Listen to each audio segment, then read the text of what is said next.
Now, meanwhile, Prime Minister Andrew Holness is promising a decrease in the crime numbers. He was speaking at the commemoration of the 60th anniversary of the written constitution of the Cayman Islands in that country earlier today.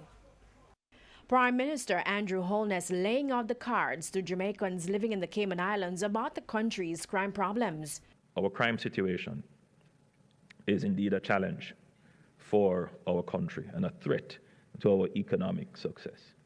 It's not the first time Mr. Holness has spoken about the impact of crime on the economy, but to the concerned Jamaicans in the room, this promise. And I promise you that the next time that I'm addressing my friends and family in the Cayman Islands, the next statistics that I will put out regarding our crime situation will be a phenomenal reduction in murders in our country.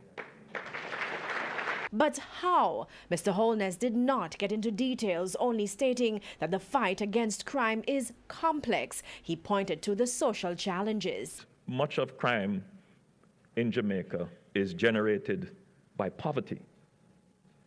But we also have an element to consider, and that is also violence, and what is almost a culture of violence.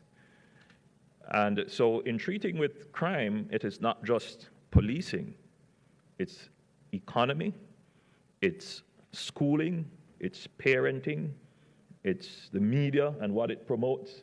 So it is a very complex mix of solutions that have to be preserved.